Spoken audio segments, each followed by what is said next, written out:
Isa upenyu uyu nekuti vaiziva kuti chii vafambi nechinai nevapfuuri panyika ino. Saka vakangosvikawo vakangofamba vakadarika kwakazouya mukana wandai wako iwewe, handiti neni. Saka tiri pamukana iwoyu wekuti tine jeni kuti kunofanira kuenda kune kudenga kunofanira kuenda, endezvo zvazvifane kuti zvikanganwike muupenyu hwako, handitika. Chero wauya pano kutsvaga murume, kana wauya pano kutsvaga mari, kana wauya pano kutsvaga mwana, kana kutsvaga basa, whatever, nhau yechokwadi yakaita kuti tiungane panapa inhau yekuenda mudenga, handitika. Izvozvo kana wazowanawo tendamaro wako zvawakutsvaga, handitika. Asi chaito tinge tiri panapa chaito chinhu chekuti chero izvozvo ukazvishaya, isu tinotenda kuti chero tisina vana, chero tisina mari, chero tisina madzimai, kudenga kunomboendwa, handitika. Nekuti ukatsvaga mukati mebhaibheri hapana pane maqualifications ekuti kudenga kunoenda ane mari, kudenga kunoenda ane mwana, kudenga kunoenda ane murume. Urikuzvinzwa? Kudenga kunoendwa usina mari, kudenga kunoendwa une mari, kudenga kunoendwa une murume, kudenga kunoendwa usina murume, kudenga kunoendwa une vana, kudenga kunoendwa usina chi vana. Asi chinezvo tinoda tichikumbira izvozvo ndechekuti shoko raMwari rinotisimbisa zvakare pana Matthew chapter 6 richiti kana muchinge matanga matsvaga Mwari neumambo hwake, handitika, izvozvo zvose zvinozowedzerwa kupi nai pamuri. Saka rizini yatinonamatira isusu kutsvaga Jesu Kristu neumambo, handitika. Asi Mwari vakazotivimbisa kana muchinge matsvaga Jesu Kristu neumambo, mafamba sevana vaMwari, iye Mwari anozokuropafadzai. Ndobva atotipa privilege yekuti anoti chose chamuchakumbira muzita remwanakomana aita sei anokupai. Saka iwe une kodzero yekukumbira chinhu ichocho kana wakagamuchira Kristu, kana uri kufamba muumambo hwanai hwaMwari. Saka tinotenda chaizvo Mwari nekuti vakatipa privilege iyoyo.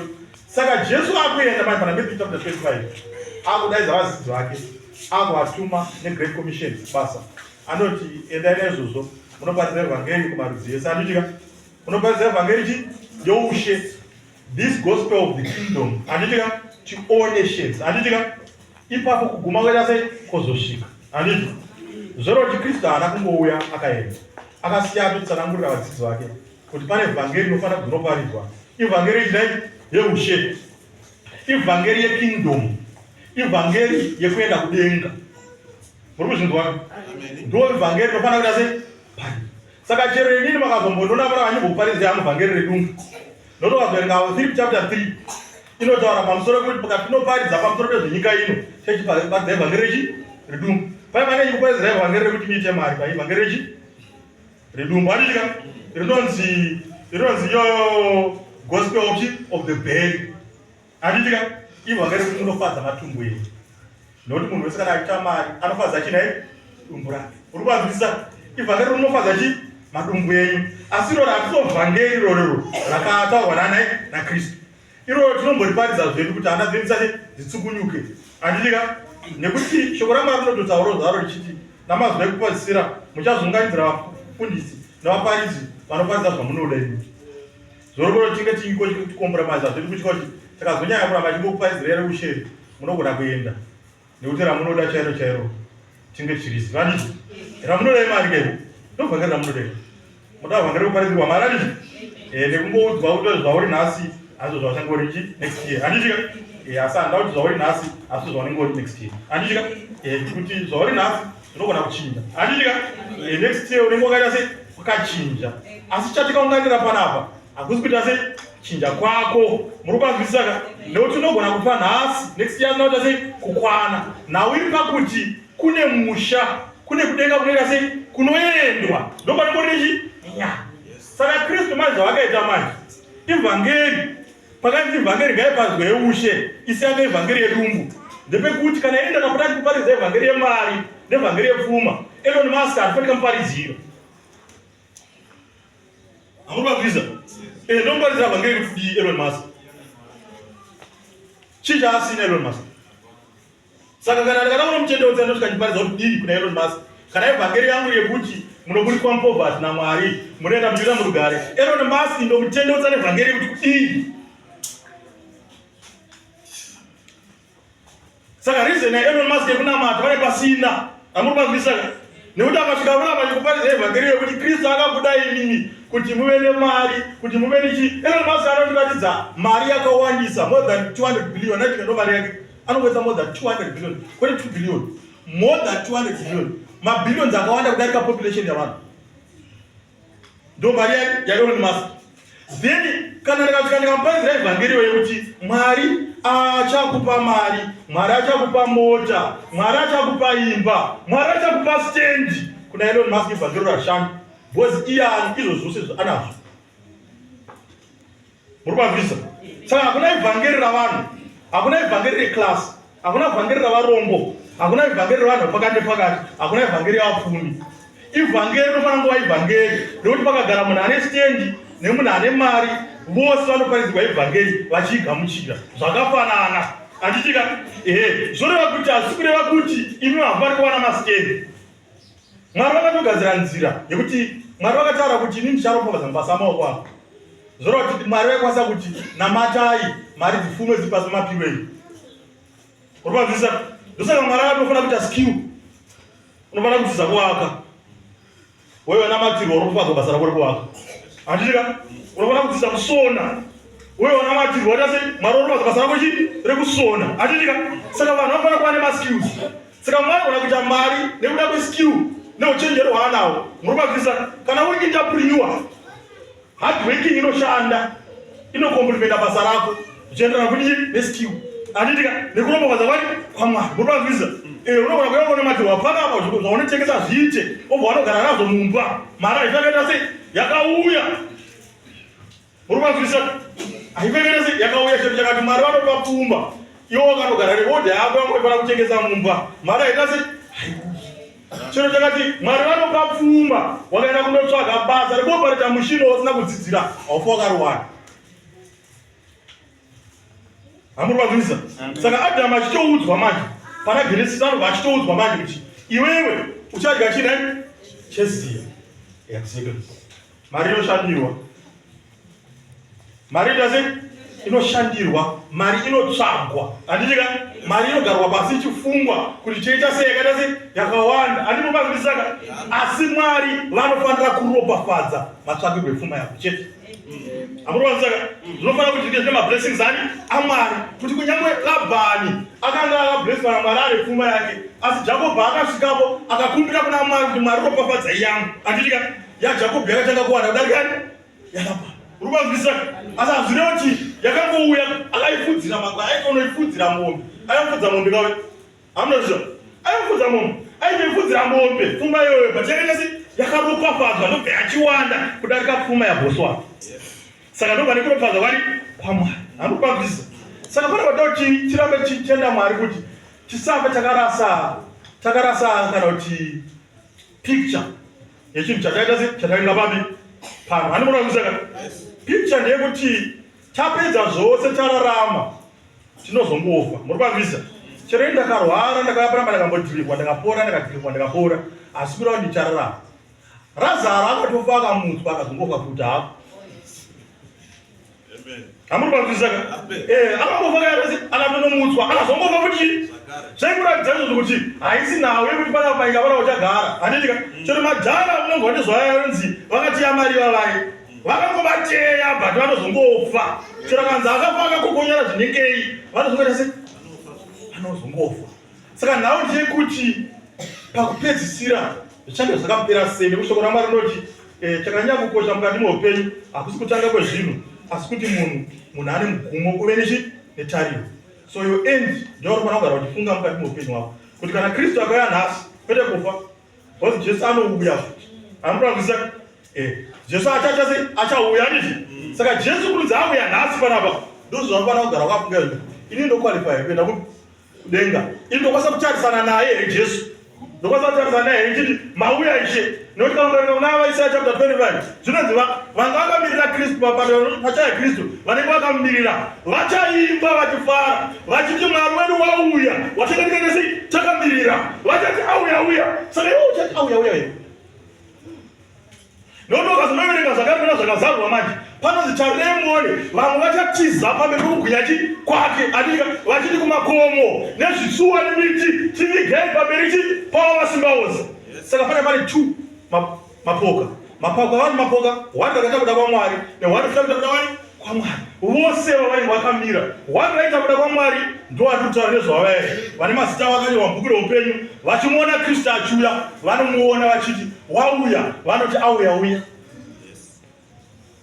Azi wachimuona achuya, vamwe, vachando wanda. Yoti zvino zvakasiyana pakuti vamwe vachaona hasha dzaKristu, vamwe vachaona rudo rwani rwaKristu. Nemuswana sei? Pano. Saka zvinhu zvokuti unofanira kugara kunazvo mukati mweupenyu izvozvo, kuti whatever chandiri kuita, whatever chandiri kushingirira pakupedzisira, kana Kristu akauya nhasi, akauya izvozvi, akauya chibuda munomu, kudenga tiri kuendera. Amen. Alright. Tikaverenga mukati mebhaibheri shoko raMwari, pane nhau iri kuna madzimambo, asi ngativhure pana 2 Samuel chapter 23. Pane nhau. Saka nhau izvi yakaita maindi zvekuti pakaitika inonzi betrayal. Handiti ka? Tautaura pamusoro pebetrayal handiti? Pakaitika inonzi betrayal. Ainzi uri muHiti uyu akanga ari murwi waDhavhidhi. Akanga ari very good general. Wekuti yaitozikanwa kuti hondo dzaarwa dzaDhavhidhi dzakawanda. Saka nerimwe zuva Dhavhidhi achiwa mukadzi wake, arara naye, anoronga dhende rekuti Uria aita sei? Afe. Handitika? Anyora tsamba, anoitambidza mumaoko maUria muHiti, otienda naye unepa army general ainzi Joab. Handitika? Mutsamba imama makanyorwa mashoko anotiye, kana muchinge masvika kuhondo kwamuri kundorwa ikokoko, Uria muHiti ndinoda kuti muise pamberi. Handitika? Kana achinge aenda pamberi, then mochimusiya. Nekuti ndinoda kuti afe. Mochimusiya. Saka panapa Uria akasvika akatambidza tsamba yake zvakanaka. Atambidza tsamba yake zvakanaka. Hapana chakaradzwa naJoabhu kuti chiri kuitika tiri mutsamba. Zvezvo zvakaita samazuva ose, vakaita savari kuwirirana, vakaenda vakaita madrills, vakaita training, vakaronga strategy dzehondo, vakati tikudai, Uria akanzi chambira apa, nengati akatambira paseri pako, uyu ndiye anenge achikusapota, uyu ndiye achanga achikupa mapfumo, uyu ndiye achanga achiuya nemiseve, uyu ndiye achanga ane ngoro, uyu ndiye anenge ane mabhainokulazi. Zvese zvizvo zvikurongwa, Uria ari kunatsoona netimu yake yaakamira nayo. Handitika? Then vasvika kuhondo manje. Uria paari kungoti strategy yataronga pamwe nehama dzangu yokuti tirwa hondo tichikunda yeye, ndopaanoona panapa asara arwani. Vanongoti vachiona vavengi vachiuya, Uria achiadvanza kundorwa, nekuti hapana chaaiziva. Akaadvanza kundorwa navavengi, vamwe vati vachitotideuka, vachitodzokera. Saka Uria tembe akazorealiza kuti ari wanika, anga atomukati navavengi vake. Ndobva vangomubaya, ndobva aita sei? Saka chii chakaurayisa Uria muHiti? Uria muHiti raiti magamba atowanikwa kumagamba aDhavhidhi. Akanga ari murwi anotyisa. Chakamuurayisa betrayal. Vakamusiya. Uria muHiti vakamudirira kuti atanga asvika pachinopisa. Vanhu vaitemba navo ari pachinopisa. Panguva yaanga asvika panguva yekumanikidzwa, ndobva vachimusiya kuti arwe ega hondo ari pachinopisa, ndobva aparadza ipapo. Saka kune munhu nhasi mukati meupenyu hwako izvozvizvi wakasangana namabetrayals akawanda. Iwe wakagara so unogona kuzvibvunza kuti nhinge wandaimba naye, kana sekuru wangu kana mbuya wangu kana mwana wamai wangu wandaimba naye, chii chakazoitika kuti azondisiya napa? Kuna anamai vakarambana navarume wavo, kwete nekuti ivo vakanga vane mumwe mufambiro wakanyanya kuipa, handitika? Asi nekuti shamwari yavo yakavasimbisa pazvisina basa. Shamwari yavo yakavasimbisa pazvisina basa. Murume anojairira, murume haadi kujaidzwa, murume hadai, murume hanzwaro, handitika? Ndobva masimbisana uchipiwa maadvaisi asiko. Nokuti vakazodzoka after gore, shamwari yako nderi pamurume iyeye yakarichira setau. Saka kune munhu anenge ari pakati pekutochema so nekuda kwebetrayal yakaitwa mukati memhuri, betrayal yakaitwa mukati meupenyu. Ari kuchema nesituation yaUria muHiti nekuti kuna vanhu vagere pakurongera vanhu vachiita zinorema mukati meupenyu. Saka imwe yekuti ucherechedze waugere naye, wauri kufamba naye, handinotobazivisana kuti unzwisise kuti tiri pamwe chete. Nokuti dzimwe nguva unogona kusaidziwa mumatope. Ndakaona vanhu vakawanda vakadzinga mabasa kwavaishanda Maka wanda pamene mchitaura hamurungu abatari murungu aruchaira murungu arudi obva afunga kuti kana murungu achinga auya anofanira kuudzwa Yehova henze handi tinomuudza obva afamba mepo obva asvika obva ati wauta abosi zvakazodai nemurungu ko vamwe vese muri kuti kudii nazvo pane ari usiri kupokana nazvo vesvanozungudza musoro toto unoona wasara uri 1 wose wadzokera kunzvimbo dzavo dzekushanda unodzikwa basa wakabuda musi wari pakati pemakumbuso uchienda kutonga imbwa iwe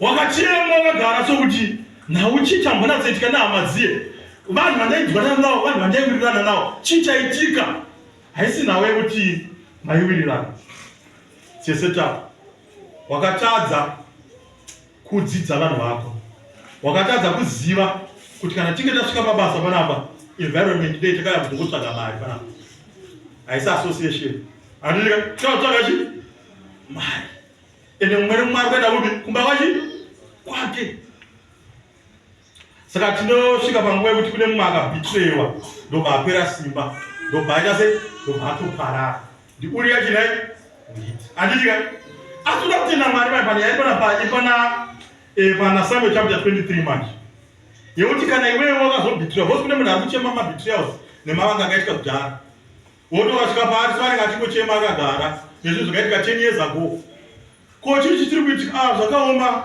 inini ndaitowa nemba yangu chaiyo murume wangu achiza paredway handitika tatotoda upenyu hwakatonaka chaiyo but zvakaoma zvakazodai zvinhu zvakaitika 10 years ago uchiri momo vakapi iwani munhu unofanira kuita chi muvhona Jesu pana imwe nguva akati achiparidza pane dzimwe tonga dzabhitreyiwa kupemeri kwavo pfuma yagoyiwa nevadzanyimwa Jesu ari pakati pekuparidza ndepanga rinoponesa saka vadzangofamba sevaidhiranduita dzotongouya kutora maiki mototi chii chiri kuitika zobata pakati pesemoni zovadzati Ishe ndokumbira kuti mundigadzirise ini nemunun'una wangu pamusoro pepfuma yedu handitika yakasiwa nani nababa wangu nekuti handina chandikase chandakawana zo Jesu akamupindura kudii kuti ndiani akandiita mutongi pakati penyu irapani haisirapa problem yemuchindo ndekuti semoni iri kurohwa Joshua vanhu vari kukonzentrata nesemoni iye semoni musoro make haisi kutombopinda chaari kufunga ndechepfuma yababa wake chete isina kugoyiwa chi zvakanaka Jesu chaakuzama kumuudza ndekuti that is none of my business get over it zvakatodarika zvakaitika chisiyana nazvo ndezvekumashure hati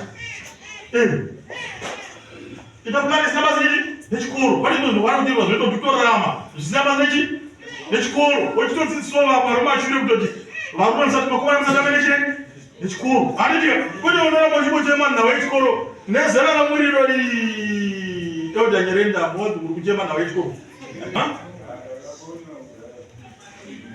aya hana asingazive chenye handitika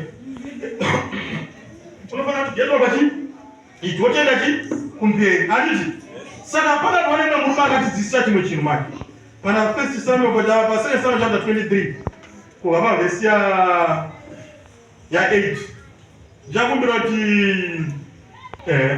vhesi ya 8 kusvika mavhesi ya 10 Samba 2 Samuel 23 verse 8 musoro shoko uripo unoti mhare dzaDhavhidhi ndiwo mazita emhare dzaDhavhidhi Joshebi Bhasheti ndiwo mazita emhare dzaDhavhidhi Joshebi Bhashebhiti mutakemoni mukuru wavatari masere nenguva imwe wakamutevera wakanga ari Areazari mwanakomana waDhodhai mwanakomana waAhori mumwe wemhare nhatu dzakanga vakanga vaungana amen correct pana pari kunzi pamazita avanotarwa nezvaJoshebi Bhasheti handitika anonzi akauraya vanhu vana mazana chi masere handiti zvikanzi waimutevera akanga ari Eriazari mwanakomana Dhodhai. Handidika? Ndoparira version yechirungu handiti. Zita rake rinopedza zvoti Nanati. Nokuti mwana waDhodho. Handidika? Mwana chi? waDhodho. Anga ari mwanakomana wani? waDhodho. Mwanakomana waHoi mumwe wemhare nhatu dzakanga dzina Dhavhidhi. Musi wavakavamba vaFiristia vakanga vaungana kuzorwa, varume vaIsraeri vakabva, iye akasimuka akabaya vaFiristia kusvika ruoko rwake rwaneta. Akavakundisa kwazvo. Nomusi iwoyo vanhu vakadzoka vachimutevera kuzofamba kwoga. Amen. Musena iri panapa. Vachiverenga Bhaibheri. Vanhu vachidzidzisana ihonde yavamende. Yandika? Hapana kunzi musi wavambwa nevaFiristia. Musi wavamba vaFiristia. Kuvamba kuchanganika ndivo vakatonotanga hondo. Nechina? NevaFiristia. Muripanzwisisa? Ndo vakanotanga hondo nechi? NevaFiristia. Vaita kunotanga hondo navaFiristia. Zvinonzi vamwe varume vese vaIsraeri vakatiza.